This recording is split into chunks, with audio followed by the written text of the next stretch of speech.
93. This is Aman Asha Renew from asharenew.com. Today I will speak on gray magic. So the title of this video will be called The Introduction to Gray Magic.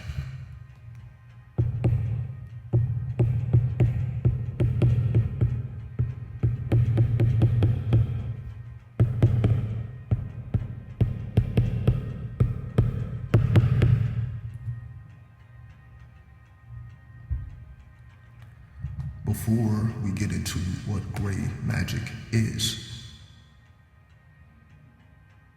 let's start with some factual information about the brain and gray matter. So the first thing we must understand is the brain has 80 billion neurons.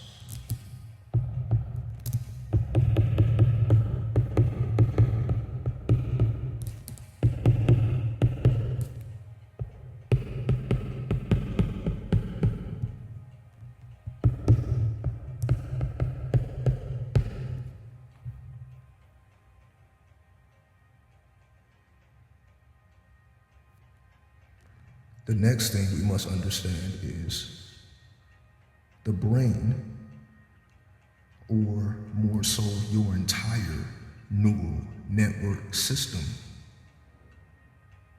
is composed of over 100 trillion connections between the neurons. So there are 100 trillion connections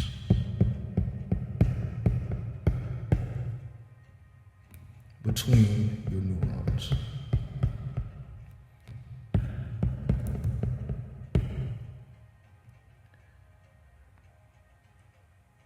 So this is what forms your neural network. The third thing we must understand is the brain is 77% water.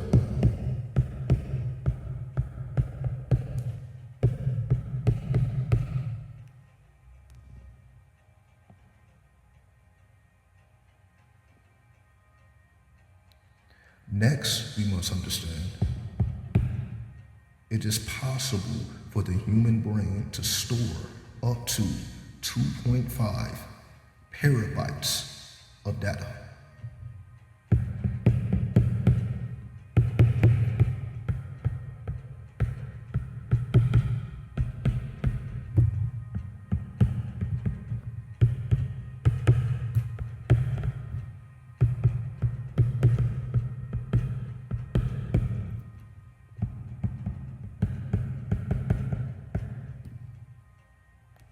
So that ends up being just enough to store a copy of the universe.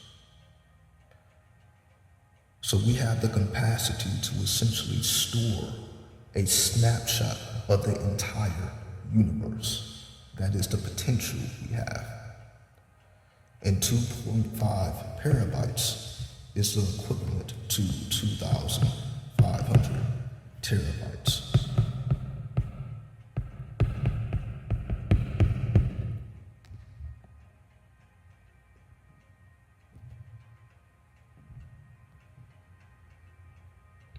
Now, one of the most interesting topics to consider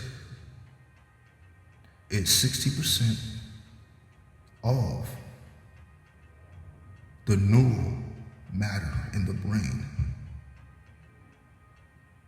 does not respond to common stimuli.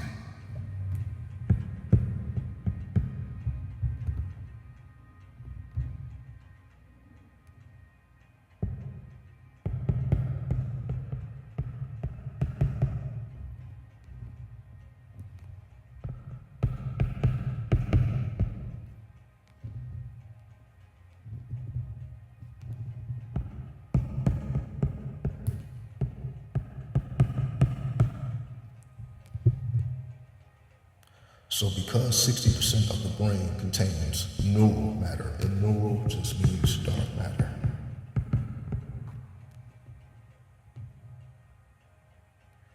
that means 60% of our neurons does not respond to common stimulation. In other words, our day-to-day lives, up to 60% of our neural matter is unresponsive. So that means we're only using about 40% of our neural matter, and 60% is unused. So the question becomes, well, how do we tap into this 60% of neural matter or dark matter that we normally have no access to? And before we begin to answer these questions, I want to put one last line here, that 20% of our neurons are active at the same time. So out of 100% of our neurons, only 20% of them are active at the same time.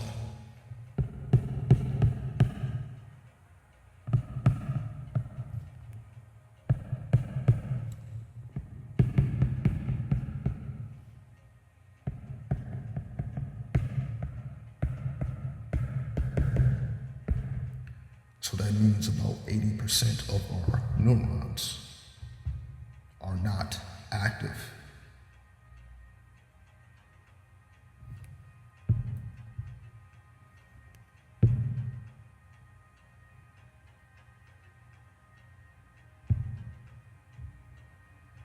Now let me get with this technical information so that we can get to the more serious matters here.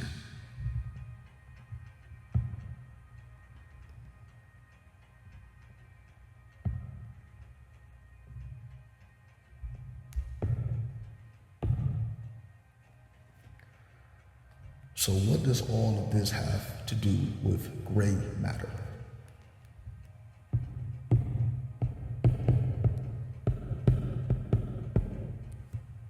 Because the brain has not only gray matter, but the brain also possesses white matter.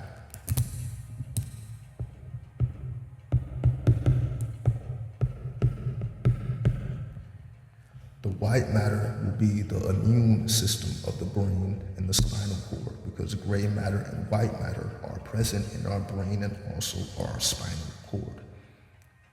So because the white matter is used as the immune system, the gray matter is used as the communications system.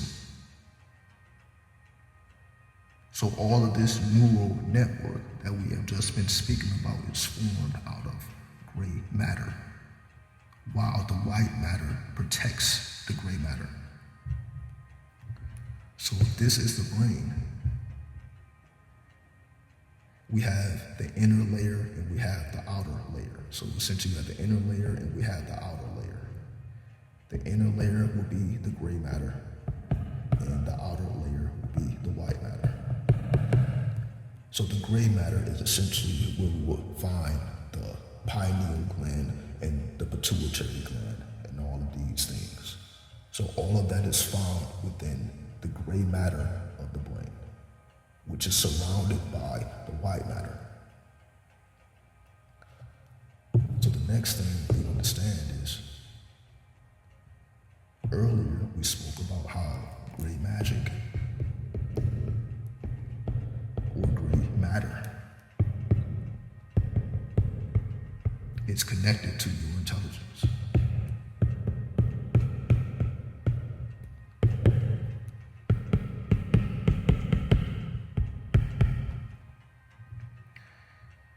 Because gray matter is connected to our intelligence, so the more gray matter you have, the more intelligent you are. Because we just noted that gray matter does not respond to normal stimuli, that means that we have to tap into the gray matter via spiritual means, because physical means don't do anything to gray matter. And this helps us to understand the true purpose of spirituality, because it does not matter what you do or what happens to you. Majority of your gray matter is unaffected. And the things that actually can affect your gray matter are non-physical. So they exist either in the astral or in the cyber world. So essentially, gray magic is either astral or cyber magic, because it does not deal with the physical at all.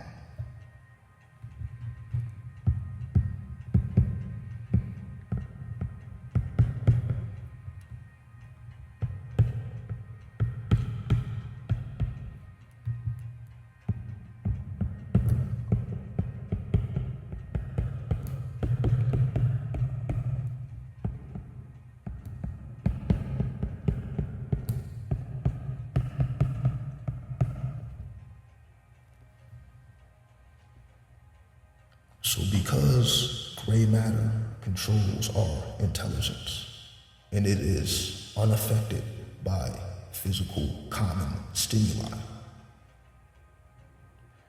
this will be the purpose of why it is important to meditate, why it is important to get into the state of gnosis, why it is important to have knowledge of self, why it is important to be well informed, not just of worldly things, but also unworldly things. Because the more we understand about the non-worldly things, the more we can better understand our own gray matter.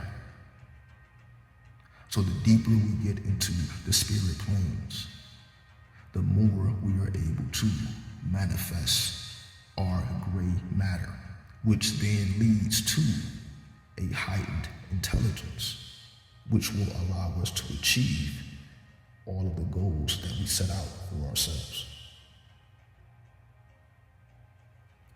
So this is a purely spiritual act. So that means true spirituality, once again, is the manipulation of your gray matter. So a gray magician, a gray sorcerer, or a gray magical worker is simply manipulating their own gray matter through spiritual means, either through the astrals or the cyber world.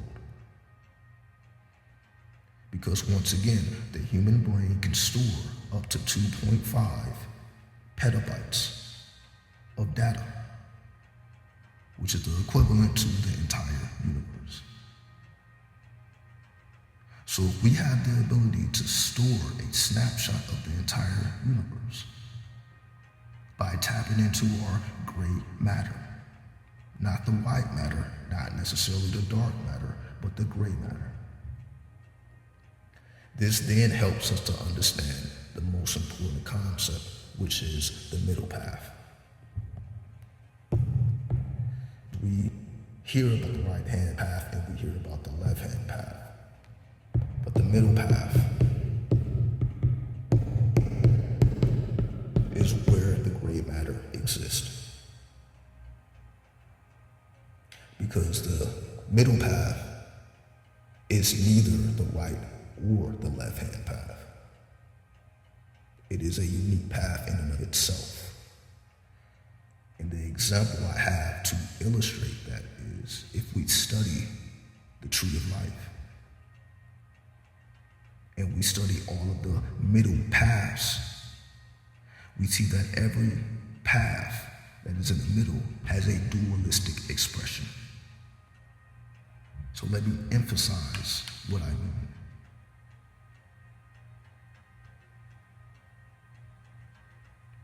When it comes to the Kabbalah, we understand to look something like this.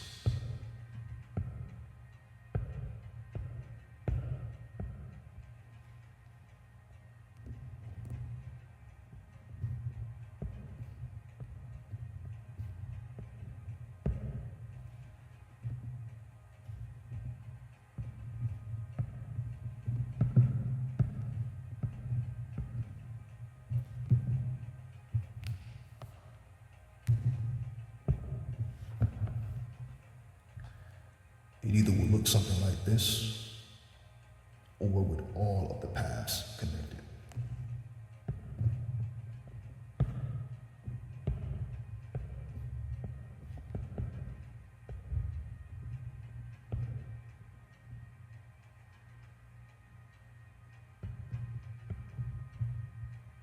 Which then gives us a total of 22 paths. So the paths that we are placing emphasis on are the three middle paths. This path, and this path. So the path between Kether and Tabarif, the path between Tabarif and Yesod, and the path between Yesod and Malkuth. So in other words, the path between Kether and Tabarif is the high priestess.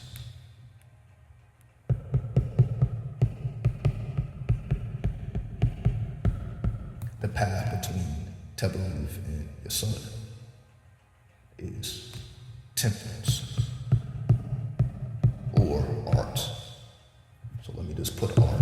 That may be more simple to understand. So we have the high priestess, we have art, and the path between Yesod and Malkuth is the universe.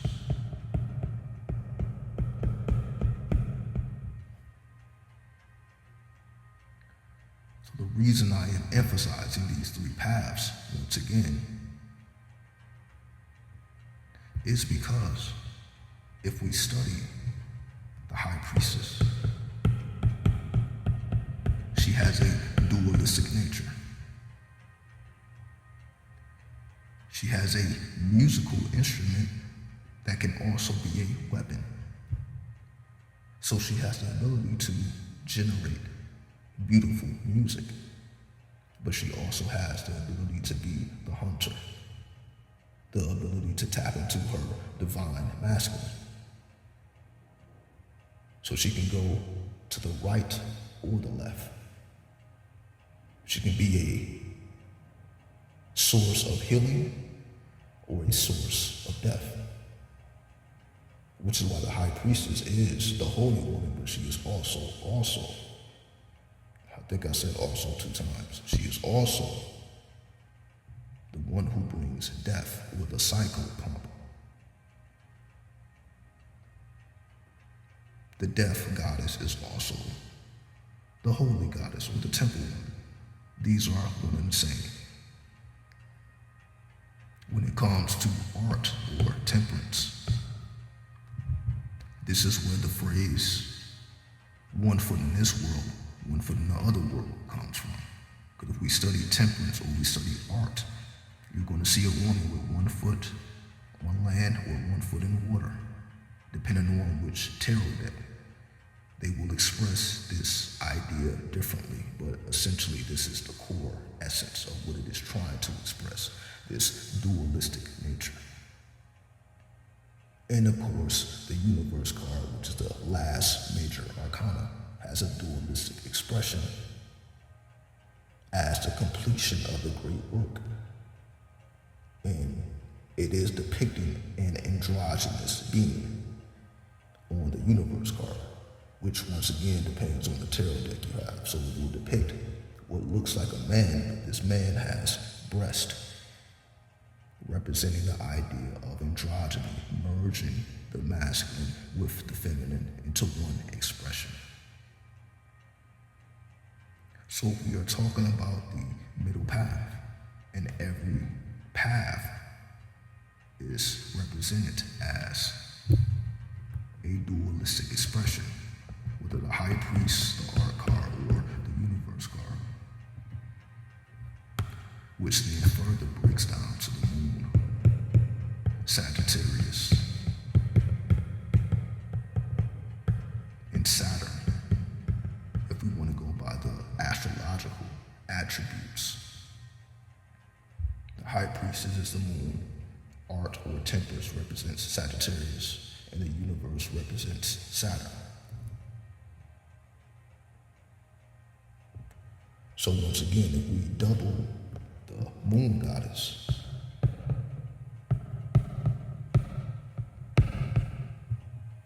as the healer/killer or cycle pump.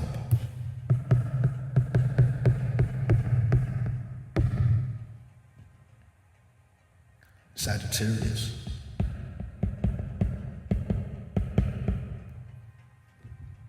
which is half human, half animal.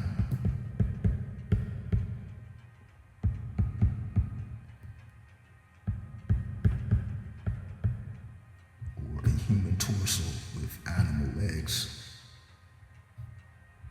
And once again, the universe card, expressing the divine masculine and feminine.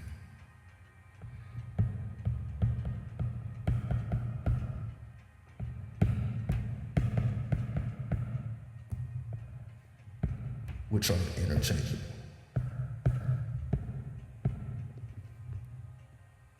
So we have the healer/killer, or the feminine perspective.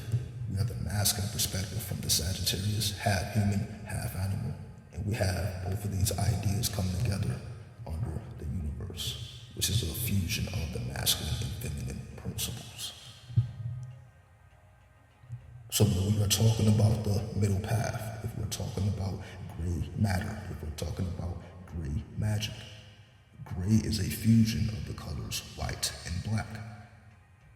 So the gray magic is the common denominator between white and black magic. What do they have in common? What makes the difference, stand the difference between white and black magic? What we're trying to establish is, do they have in common? Because once we understand what they have in common, we can understand the purpose that the middle path serves. So why would a person choose the middle path? For example, when you have the right and the left. The right, which is union with God. You can say left is to be your self-God, so there is no God above you. So because we live in a dualistic society where something is either right or wrong, you're either going left or right, we don't really consider the middle path or the in-between way, because we tend to think in extremes. But once we leave that ideology behind us and we learn to not deal in extremes, and we learn to deal with that gray area, the gray area of life, which is more based in reality. Reality is more in the gray area than the black or the white area. Life is not as extreme as we tend to believe or as it appears to be. It is actually somewhere in the gray area. So as much negative as we have it just as much positive. It is continuously balanced. It's all about where we choose to direct our energy. So this middle path, once again, is neither positive or negative.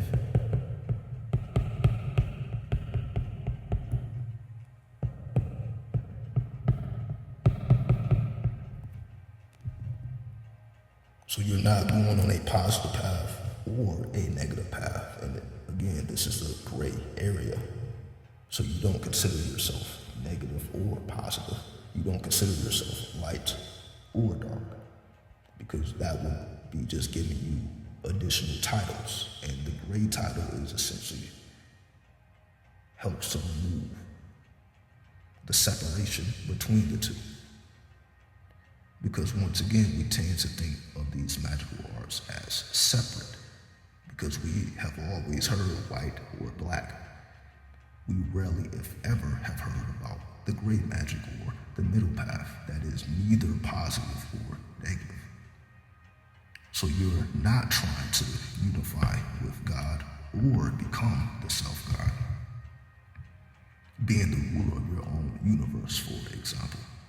The middle path represents, once again, the merging of these two ideologies, the common denominator between these two ideologies. Instead of picking and choosing which side to be on, you understand that there is no choice. The reality is somewhere in the middle once again. So we came here to be healers, but we also have to engage in sorcery or death magic or black magic, not because we necessarily are those types of people, but in the human experience, we have times of war and we have casualties of war. So you could be the kindest person on the planet, but if someone is trying to take something that is yours or violate your personal space, then you have to deal with them on a leveled playing field. So we understand that these are areas of life that we must come to understand on a grander level if we want to transcend these boundaries that have been set up in society for us to think in extremes or think that there is either right or wrong, good or bad, left or right, white or black magic. Once we are able to transcend all of these limitations, because there are limitations on the right path or the left path, they both have their own limitations. You can defuse the limitations by utilizing the gray matter and the gray magic. So the shortcomings of the right-hand path and the shortcomings of the left-hand path can be superseded because you are not choosing, you are becoming both. Because you are choosing to exercise your own gray matter, so your spirituality is centered around your great matter and stimulating your great matter through non-physical means. Being strictly strictly spiritual, as no physical stimulation will interact with the gray matter. It will not respond to the gray matter. The gray matter is in between this world and the other world. So it's not fully physical because it doesn't respond to strictly physical things. So gray matter cannot strictly be physical if it responds to spiritual stimuli. So it is half physical and half spiritual, which is why it is centered around the middle part of the brain by the pineal gland and the pituitary gland. And we understand that the pituitary gland secretes the growth hormone, whereas the pineal gland secretes the DMT. The DMT is more for the astral plane and the dream world, and the growth hormone is more for the physical world. It allows you to keep your equilibrium. So the pituitary gland is to keep your physical equilibrium, and the pineal gland is to keep your astral, your dream equilibrium. Because we secrete DMT every time we dream. So there is no dreaming without DMT. There is no dreaming without the pineal. And there is no equilibrium in life without the pituitary. And the middle point between the pituitary and the pineal is that great matter once again. So I just wanted to introduce all of you to these concepts and these ideas so that we begin to understand how to move forward in the 21st century. And we can leave in the past all of these extremes of belief and ideologies that get us nowhere or that separate us when we actually need to merge together. So with that, I bear peace. 93.